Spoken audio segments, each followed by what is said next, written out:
ایک بار میں باہر کے سفر میں تھا، ایک آدمی سے ملاقات ہوئی، وہ جاپان سے آ رہا تھا۔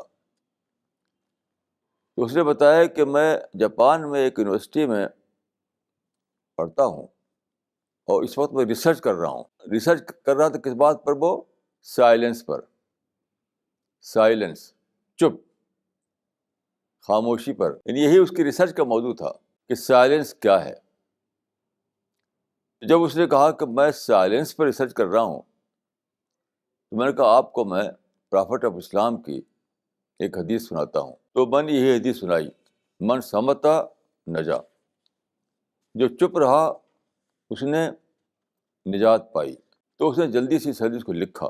واقعہ یہ ہے کہ یہ ہاف آف دا وژڈم ہے، یعنی اس میں ایک بہت بڑی بات کہی گئی ہے کہ کبھی چپ رہنا جو ہے وہ بولنے سے زیادہ امپورٹنٹ ہوتا ہے۔ کبھی کرنا یہ ہوتا ہے کہ آدمی کچھ نہ کرے، کبھی بولنا یہ ہوتا ہے کہ آدمی چپ رہے۔ یہ بہت بڑی سائنس ہے۔ وہ آدمی جو سائلنس پر ریسرچ کر رہا تھا، اس نے اس کی امپورٹنس سمجھا، اس کی امپورٹنس کو، تو بہت ہی زیادہ اس نے دلچسپی کے ساتھ اس کو لیا اور لکھا اس کو۔ اس کا ٹرانسلیشن، اس کا مطلب مجھ سے پوچھا۔ آپ غور کیجئے کہ جو اس میں شبد ہیں وہ کیا ہے؟ من سمتا نجا، جو چپ رہا اس نے نجات پائی، اس نے سالویشن پائی۔ کتنی بڑی چیز ہے نجات، کتنی بڑی چیز ہے سالویشن۔ اس سے آپ نے جوڑ دیا چپ رہنے کو۔ گویا کہ چپ رہنا ان ایکشن نہیں ہے۔ چپ رہنا یہ نہیں کہ آپ کچھ نہیں کر رہے ہیں، نہیں، چپ رہ کر بھی آپ کچھ کر رہے ہیں۔ کتنی بڑی بات ہے جو ایک چھوٹی سی حدیث میں آپ کو ملتی ہے۔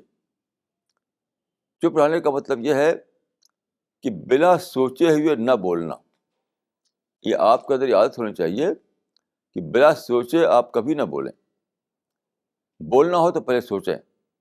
من سمتا نجام، یہ کیا مطلب نکلا کہ چپ رہنے کا مطلب یہ ہے کہ آپ بولنے سے پہلے سوچ رہے ہیں،